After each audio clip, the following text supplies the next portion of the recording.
This is constitutional law for April 14th, 2020, and we'll cover today. We'll finish with commerce, and we'll begin the executive power. If you look at the notes for today, I've replicated from last class, which we didn't quite finish, although we talked a little bit about this, the possible positions regarding commerce under the Constitution. I should say the national power, or the power of Congress to regulate, power of Congress to regulate commerce under the Constitution. And we'll discuss the three possibilities: that the power is plenary and exclusive, concurrent, or preemptive and or evolving. I guess you could say there are four possibilities. And this has come up again, by the way, interestingly enough, in the last couple of days with respect to the coronavirus situation, because there seems to be some evolving tension between some of the state governors and Trump as to who will have the authority to start the American economy, whether that's a national and therefore a presidential decision or a local. My guess is it's going to be a mixture of both, which, as you're going to see some ways, is exactly where the commerce power stands today, although that's a good question. We'll go over NLRB, NLIB, NFLIB versus Sebelius, the Obamacare case. And what we'll do is to preface that, I'll talk about how commerce stood between our last cases, which was Heart of Atlanta and Lopez, and where commerce seems to be posed today as a result of the Obamacare case and into the future. Then we'll turn to the executive branch, and I'll make some introductory comments in preparation for our discussion of Myers v. U.S. and Youngstown, Curtis Wright, and Korematsu. We'll discuss those cases later today too, but again, some introductory comments are appropriate for framing the issue of executive power in the Constitution. So where we discussed last time the extension of the commerce power under the court after the New Deal cases in Wickard, and you know that in NFIB, McCulloch, Wickard, Heart of Atlanta, all the commerce cases, Gibbons, were extensively quoted by both sides of the case. So where did, after Heart of Atlanta, after Wickard, Heart of Atlanta, and Lopez, where did the commerce power stand on the prior to the Obamacare case in 2012? And it would seem as if, by the way, that Congress, the court had adopted the plenary, and not exclusive necessarily, but certainly the plenary power, where the court seemed to have embraced Johnson's concurrence, and these are from my notes, in Gibson, that the power to regulate all commerce, all domestic commerce, is Congress's exclusively and plenary. There may be some still 10th Amendment state issues over commerce, as reflected in Lopez, and in some ways reflected in the conservative majority's opinion in the Obamacare case. But generally speaking, if Congress decides to legislate in a particular area, state power apparently disappears. Moreover, by the way, it's interesting, the court has sometimes invalidated state legislation that doesn't conflict with congressional legislation, where congressional legislation doesn't exist. And yet, nevertheless, it's not even a question of whether Congress can regulate state or local production that affects substantially or otherwise interstate commerce, but whether the states can legislate on issues that affect national commerce without national legislation. The case that I mentioned, by the way, in the notes is Castle v. Consolidated Freight Works Corporation from 1981, this was an Iowa law that prohibited double semi-trailer trucks on interstates on the grounds that it tore up the roadbed and increased their expenses for state maintenance. And the court invalidated that legislation on the grounds that that it had a substantial effect, because if I-80, for instance, runs right through Illinois and Iowa, goes through my hometown, the Quad Cities, and if you were, of course, driving across the country with a double trailer, and you came to Iowa, you'd have to actually go around Iowa. So the court invalidated that statute on the grounds that that was a state regulation that substantially affected interstate commerce, and even though Congress had not legislated on it. Where did the commerce cases are like Marbury and McCulloch, where all the parties and all the cases begin with M. All right. You could say from Heart of Atlanta and the emerging expansive commerce jurisdiction, and even with Lopez, you'd say that up until Obamacare, the court had pretty well come to the position that Congress may regulate almost any aspect of commerce, that its power is plenary as long as the activity is commercial. Lopez seems to suggest that where something truly is outside commerce, bearing a gun close to a school, that Congress can't use the power to use the commerce power to affect other issues that it wants to affect, that have nothing to do with commercial activity. Although the plurality in that case, the liberal plurality, we'll see, argued that in different ways that either buying a gun was commerce, having a gun, possessing a gun close to a school affected school, which affected commercial development, very broad. But nevertheless, the court did seem to want to suggest there is a kind of a limit, and that limit is Congress can regulate any activity that's genuinely commercial. But we'll see that the issue is different now in Obamacare.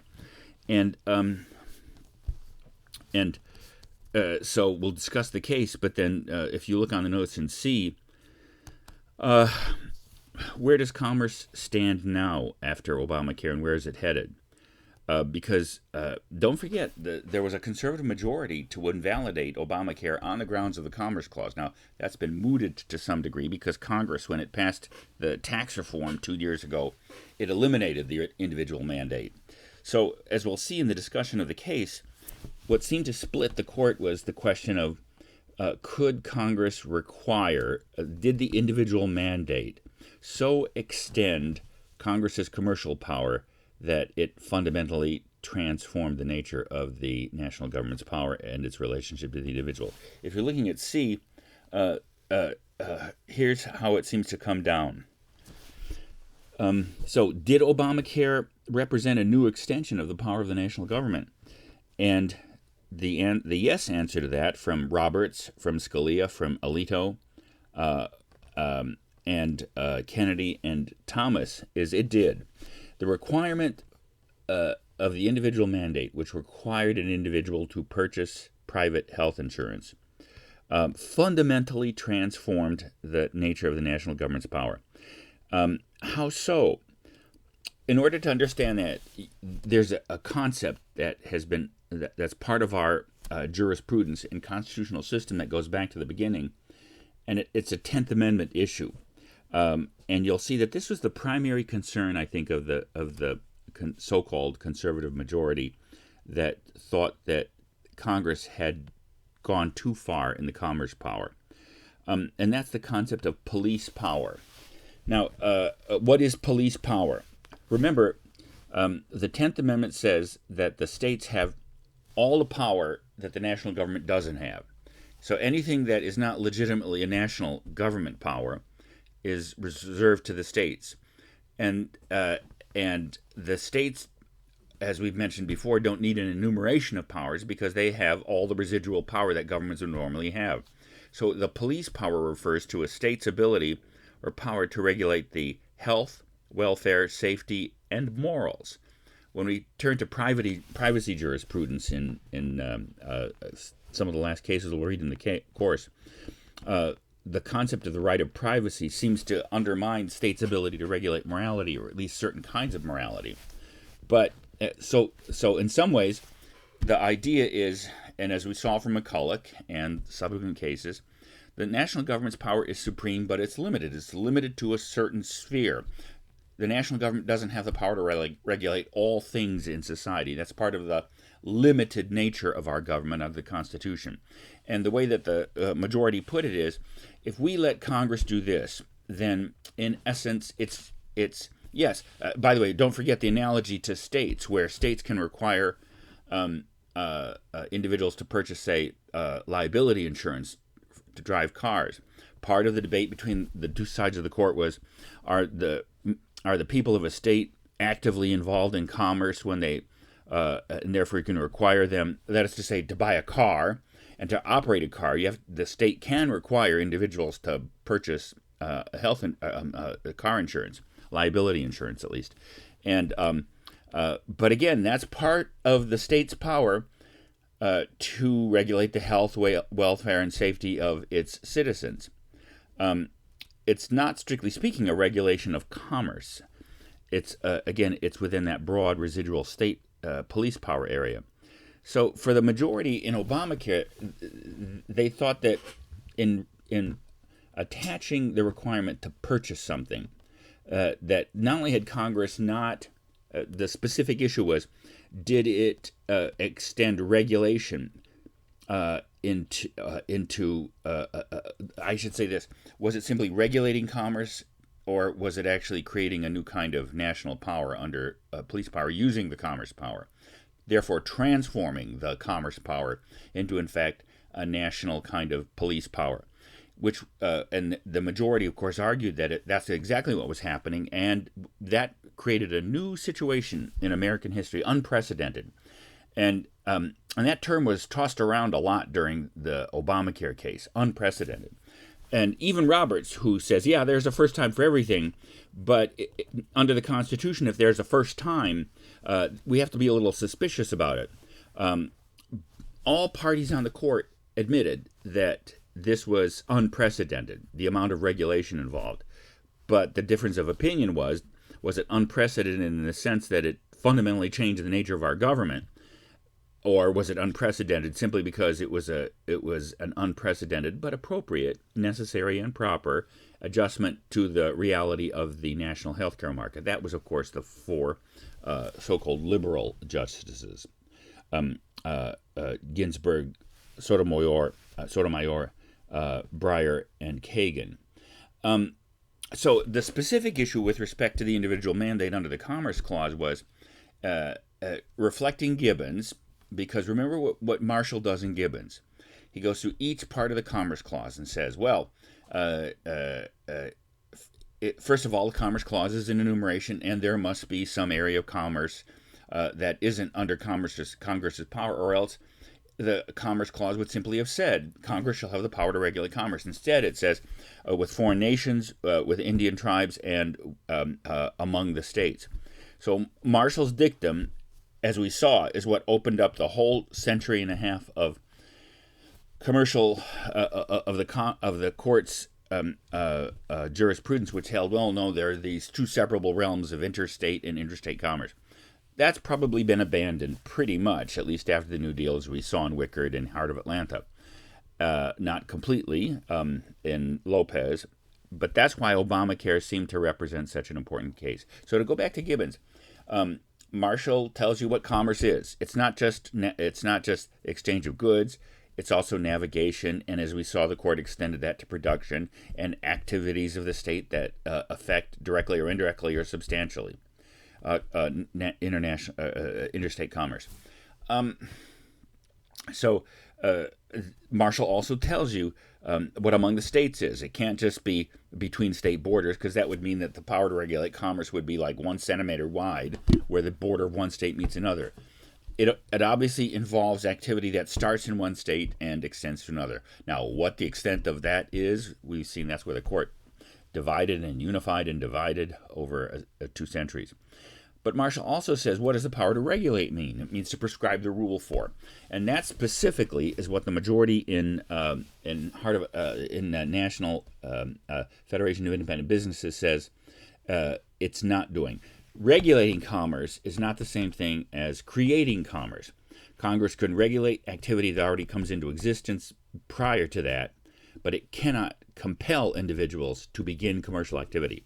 Now, again, there was a difference of opinion between the majority and the plurality on the question of whether or not the individual mandate, whether or not people, for instance, were always actively members participating in the healthcare market.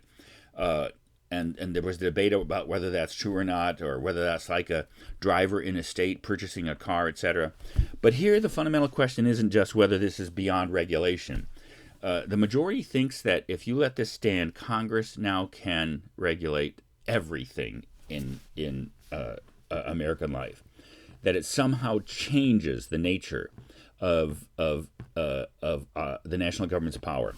Strictly speaking, that it uses the commerce power as a new kind of national police power. And therefore, every aspect of American life now comes within the national government's powers. For the majority, that's a fundamental change in the nature of our constitutional government. And if that were the case, the only restrictions on national government power, aside from the specific ones in Article 1, Section 9 and the Bill of Rights, those would be the only limitations. The majority's position is that, following, by the way, Hamilton's argument in Federalist 84, that the Constitution is limited not just in terms of what it says government can't do. That was the old articles, and there are elements of that in the Constitution, like the Bill of Rights, etc., Article 1, Section 9. But that the real security for liberty, and this is the storing article too, is in the structure of the Constitution. The separation of powers, but also the federal structure that puts structural limitations on government's power.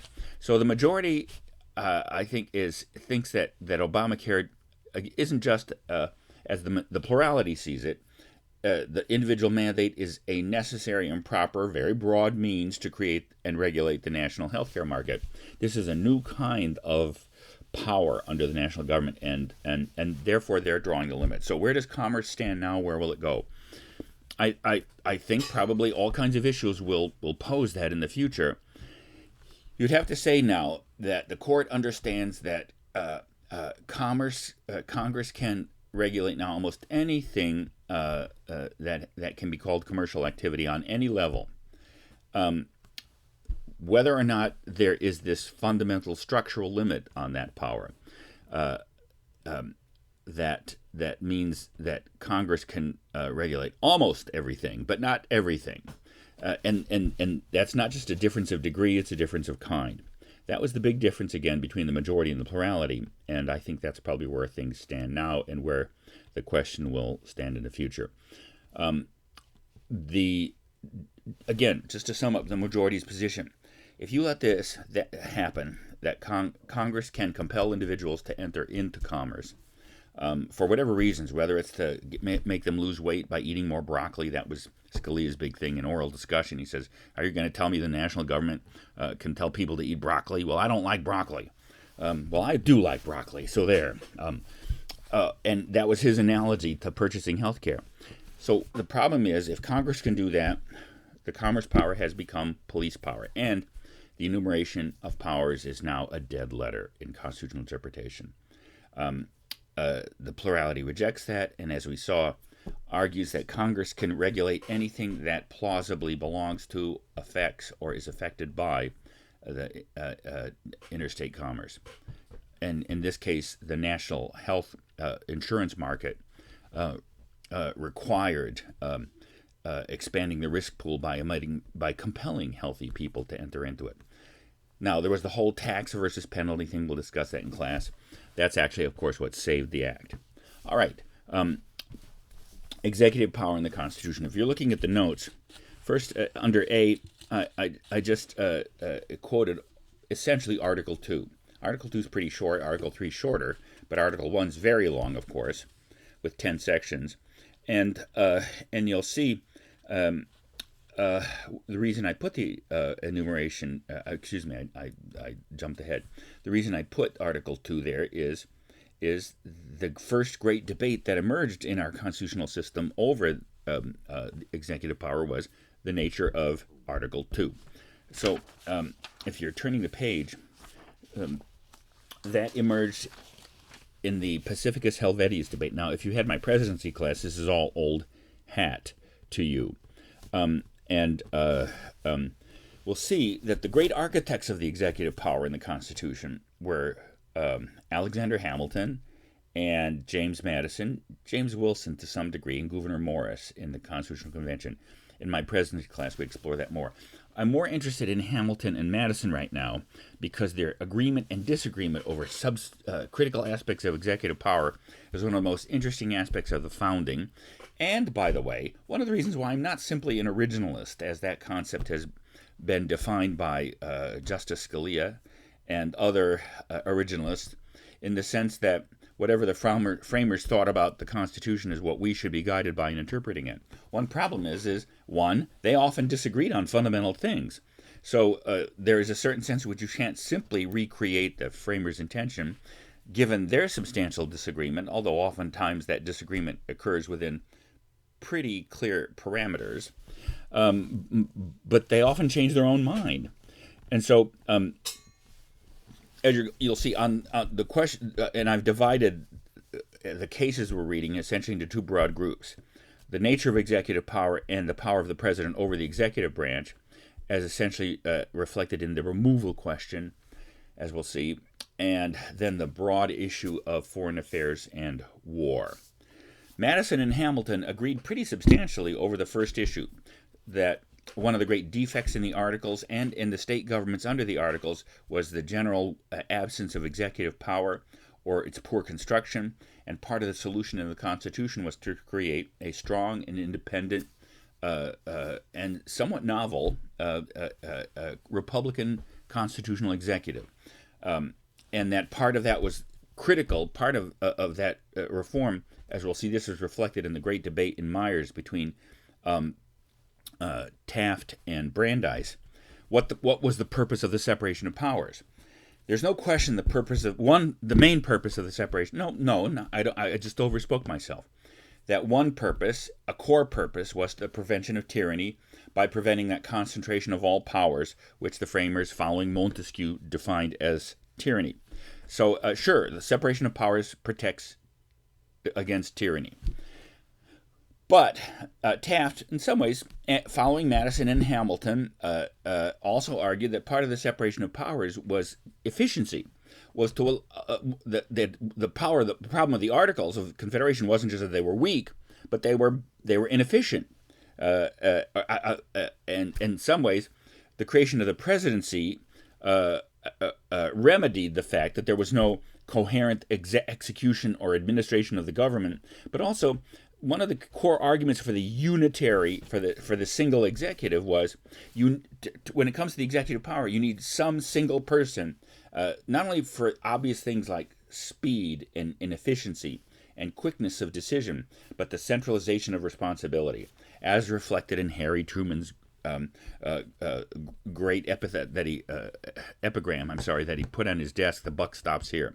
So for Madison and Hamilton, the creation of the single executive was critical for not only efficient execution, but also for responsible execution. So we'll see how that emerged in the removal debate. Now, Hamilton and Madison did, on the other hand, have profound disagreements about the overall nature of executive power and its scope over national policy making, and especially foreign affairs and war. This first emerged in the great Helvetius Pacificus debates in 1793. So we'll turn to B in the notes, Roman numeral 2B, and that is, and we'll see, it's not only the question of what's the nature of the president's power in foreign affairs and war vis-a-vis Congress, it's also a question of how to read Article 2. And there are pretty fundamentally different alternatives represented between Madison and Hamilton. And this was, of course, aside from their first great disagreement, over the National Bank, where Hamilton, of course, who drafted the proposal for the First National Bank, argued for its constitutionality, and that was essentially the position that Marshall adopts in McCulloch v. Maryland. And Madison argued against the constitutionality of the bank, and that's what Jefferson argued, and that's what Maryland was following, the kind of limited or strict construction. But when it came to the executive power, Madison and Hamilton had profoundly different views over which would be the more powerful branch in the national government, and vis-a-vis, and that meant, of course, a different view of presidential power in general, but as you'll see, a different strategy for reading Article 2. So after the French Revolution broke out in 1789, remember that we had been enemies of Britain and allies with France. In fact, France helped us win the Revolutionary War at the Battle of Yorktown by providing 7,000 French soldiers in the ships, as opposed to our 5,000 soldiers. And that, of course, is what enabled us together to defeat Lord Cornwallis at the Battle of Yorktown. So there's no question, and we had a treaty of mutual assistance with France drafted by the Articles of Confederation Congress, which, according to Article 6 of the Constitution, all debts and all agreements for the Articles are binding under the Constitution. That was still a valid treaty. So, by the way, what set the issue up in the proclamation, the Proclamation of Neutrality, which led to the great Helvetius Pacificus debate, was any treaty that Congress had drafted into the Articles by the Constitution was as if it had been drafted by the President and Senate, as opposed to as reflected in Article 2, where the President makes or proposes treaties and the Senate ratifies them. So for all intents and purposes, the Treaty of Mutual Assistance with France was as constitutional as any other treaty would have been. So once the French Revolution occurred, because we had drawn that treaty up with the old Bourbon monarchy with Louis XVI, and after he was deposed and beheaded by the Revolutionary Terror, then the question is, and the nature of the French government changed, by the way. And although there was very intense pro-French sentiment, and in fact, Jefferson was the embodiment of that. Jefferson had been our ambassador to France and loved France, hated England, and thought that Hamilton, for instance, was a quasi-British monarchist trying to turn the Constitution into the British Constitution. So, interestingly enough, Britain and France, even with a different government in France, continued their favorite activity, warring with each other. So, of course, France implored us to come into the war on its side, and that was the great national debate. Washington believed that that would not be in our policy interest, one, because we had just finished a war with Britain, and our economy was and it would be devastating to the country. We were still weak, still a debtor nation, etc. Moreover, the nature of the government had changed in France, and it wasn't just the change from the republic, from the monarchy to the republic. The republic had become the terror and had become the mob of the French Revolution. So, in 1793, Washington issued the Proclamation of Neutrality, which suspended the Treaty of Assistance with France. So the question was, could the president do that? Because according to Article 2, the way treaties are formed is the president makes with the Senate's 2/3 consent. Therefore, the question was, could the president unilaterally suspend or end a treaty without the consent of the Senate? And Hamilton said yes, Madison said no, and essentially what I'll do is, and of course, like many of the political debates of the time, they resorted to pen names. Hamilton wrote the Pacificus Papers defending the president's action and the broader view of executive power behind it, and Madison wrote the Helvetius Papers, which argued against the constitutionality of the president's action and a much more limited view, in fact, which you'd have to see was a supreme congressional view. But as you'll see, again, there were different ways of reading Article 2. So how did it sum up? So for Hamilton, by the way, and if you're looking at the notes, I put them in columns, the nature of foreign affairs is essentially executive. And this question, by the way, is foreign affairs more executive or legislative, follows an interesting development in the doctrine of separation of powers from Locke, who originated that doctrine in the Second Treatise in 1788 and 9. But Locke Locke's three powers of government were legislative, executive, and federative, because he argued the federative power was the power to enter into foreign affairs, and that foreign affairs was neither strictly legislative or executive. It's Montesquieu's separation of powers from the spirit of laws in 1733 that our framers followed, legislative, executive, and judicial. Montesquieu arguing that the power to arrest and decide penalties would make the executive branch too powerful. So our idea of a separate judiciary came from Montesquieu. But what happened to foreign affairs? Well, it turns out, of course, our constitutional framers followed that ambiguity and gave some to the president, commander-in-chief, negotiating treaties, and some to the Congress and the Senate, the power to declare war over finances and the ratification of treaties in the Senate with a 2/3 majority. So the question still stands. Okay, but what is the nature of foreign affairs essentially? Hamilton argued its nature.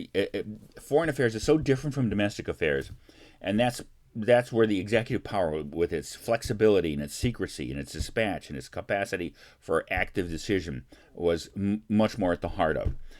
Moreover, interestingly enough, both Madison and Hamilton in these debates used the same phrase, describing the president as the organ of intercourse in foreign affairs. What Hamilton means is that the president is essentially the director of foreign affairs and has the active role, with Congress not being insubstantial, but secondary, passive, and ratificatory. Let's go over to Madison for a second, and then we'll come to the deeper question of how to read Article 2. Madison argued that foreign affairs was more like treaties and therefore more legislative in nature. And don't forget, Congress has the power to declare war. And that the president's role as organ of intercourse, the same term, was not steering but facilitative. That the steering and the determination of the nation's core aspect in foreign affairs was essentially the function of Congress. And by the way, Madison probably thought the Senate would be the anchor of the federal government and the formulator of national policy in general, and especially in foreign affairs, because it has certain connections to foreign affairs that the House doesn't have. So, yes, the president is the organ of intercourse, but what that means, he sets up or facilitates the communication, but essentially the core decisions he prepares the Senate and the Congress to direct foreign affairs, and then once they formulate policy, he executes it. Now, in order to support these broad views of the president's power in foreign affairs, they looked at the Article 2, which again is on the first page or the second page of the notes, skimpy pretty much, and had profoundly different views of the nature of the vesting clause, the first clause in Article 2, and the relationship of the vesting clause to the rest of Article 2. Let's go to Madison first, because in some ways it's easier to understand that. Madison understands Article 2 to be an enumeration of powers, just like Article 1, Section 8, and the court's original jurisdiction in Article 3, Section 2. It's an enumeration, and therefore that implies there are things not enumerated, and moreover, that the president can only do those powers which are actually listed. So the president's powers are confined to what is specifically granted in Article 2. The vesting clause of executive power, which gives the president power over the executive branch, which Madison did agree was plenary, but when it came to the direction of the nation in foreign affairs and the rest of the powers, Article 2, Section 1, the vesting clause, was simply one more grant of power, the power to run the executive branch. That plus all the other specifically enumerated powers was what the president's powers consisted of. For Hamilton, in some ways, it's kind of all you needed for the presidency was Article 2, Section 1, the executive power shall be vested in the president. What he considers all those specific things, like opinions in writing, the power to make treaties, the power to commission officers, etc., all those, the commander-in-chief power, those were all implicit in Article 2, Section 1. So for Hamilton, all those powers listed in Article 2 aren't an exhaustive enumeration. They are helpful hints as to what the general grant of executive power consists of. So, that means, as you'll see, that the president's powers are not confined to what is listed in Article 2. So, for Hamilton, Article 2, Section 1, the vesting clause, is a broad grant of executive power that would have included all the things in Article 2 anyway, and Article 2 simply lists those to bolster or give clear examples of specific issues of executive power. But that also means that the president may have discretion that is not explicit in the Constitution. And that, of course, you can see how that then affected their outcome with the proclamation debate. For Hamilton, the president didn't need specific authorization to suspend the treaty. It was already included in the grant of executive power. And therefore, the Senate's participation in the treaty power, and you'll see Taft follows the same argument in Myers vis-a-vis the appointment power. Those are inherently executive, and the Constitution's exceptions to those are in the name of separation of powers and checks and balances. For Madison, the president can only do what's listed. Now, as you're going to see, when we turn next week, or the next session, you'll see that these two attitudes are essentially represented by Sutherland in Curtis Wright and by Black in Youngstown. So both of these dispositions exist in our constitutional interpretation. I'd have to say that probably the majority disposition of the nation and of the court is to favor the Hamiltonian view, and more about that. So what are the really big questions? If you're looking at the notes now, this is section C. Here are really the major questions about executive power, and several of which will deal, but not all of which will deal, but just to lay them out in front of you. So 1, does the president possess residual sovereign powers, such as immunity from suit, etc.? Some people argue that the structure of Article 2 is, 1 is the vesting clause in the election of the president and the oath. 2 is specifically executive issues like commander-in-chief and opinion in writing, etc., and appointment. Section 3 is more like residual power, sovereign powers, like the Queen has in the British Constitution, to convene or prorogue Congress, to commission officers, the seal of the United States. And then Article 2, Section 4, of course, is impeachment. So, which we talked a lot about earlier this year. So generally speaking, the answer of the court and of our constitutional system is no. The president's not the crown, and there are not residual powers. Deference to the president is prudential rather than intrinsic to the constitutional office. This was raised, for instance, in 1998, I believe, or 96, I'm not sure, I have to go back and look, of Clinton v. Jones. Paula Jones and the whole sexual harassment stuff was suing President Clinton for behavior when he was the governor of Arkansas. And Clinton claimed immunity from suit, like immunity from prosecution. And the court said, no, if you have time to play golf, you have time to attend to this. But, on the other hand, even though there's no intrinsic sovereign immunity on the presidency from suit and other kinds of things, nevertheless, we give great deference. So, the president, we defer to the president, but the president doesn't have residual sovereignty. Second, how much control of the executive branch's policies, personal materials, is contained in the vesting clause's grant of executive authority? And here, as I say in my notes, there tend to be two answers: all and not all. The former, which is also often called, pejoratively, by the way, the Unitary Theory, that the president possesses all executive power, and therefore it isn't just the head of the executive branch. The executive branch is the president. The former, and this is called the Unitary Theory, this has been the predominant one. It tends to be represented by Taft in Myers, by Nixon in U.S. v. Nixon, and other presidents. Ever since the Vietnam War, other thinkers and authorities have suggested the president's executive powers can be modified or limited by judicial or legislative interpretation. More about that when we talk about the case in class. Third, how much authority does the president have over certain operations of the other two branches? That's an issue in U.S. v. Nixon, and also the question of delegation of legislative authority, etc. So you'll see that the issue of in Nixon isn't just the president's ability to control members of the executive branch or executive privilege, the power of to keep things secret from Congress, courts, and the American people, which was my dissertation topic, by the way. But there was this thorny issue because, in the same way, in Marbury v. Madison, that Marshall avoided ordering Jefferson to do something that he probably wouldn't do. The court in U.S. v. Nixon ordered President Nixon to obey the subpoena duces tecum issued by the special prosecutor and the district court. So there's a broad question. And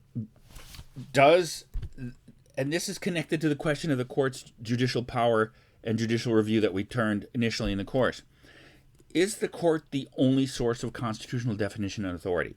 Or is that shared by the other branches, not only, by the way, provisionally, but are there areas where the court can't control the executive? That's kind of this issue in the political questions doctrine. But as you're going to see, one of the questions U.S. v. Nixon raises is, can the president refuse to obey a judicial order and still remain within the constitutional order? The last major question, and we will look at this in court, and that's essentially the Helvetius Pacificus question, and that we'll see reflected in Youngstown, Sheet and Tube, and Curtis Wright, is question 4: how much independent authority does the president have over certain operations of the other? How much independent authority does the president possess in broad areas of domestic and especially foreign policy and war, especially in times of emergency, crisis, and war? This is the question of prerogative in some ways, and is taken from Locke's two treaties. So let me finish up here. What we'll cover in Locke, today in class in Section D, is the president's power over the executive branch, as reflected in the removal debate. And Taft does a great job in Myers of stating the issues in the initial removal debate, and he follows Hamilton-Madison, although he notes that Hamilton changed his mind, as we'll see. And then in U.S. v. Nixon, we'll see the same question raised in the president's power over the independent prosecutor, and the broader question of executive privilege there. So those are issues we'll discuss in class, and we'll see you then.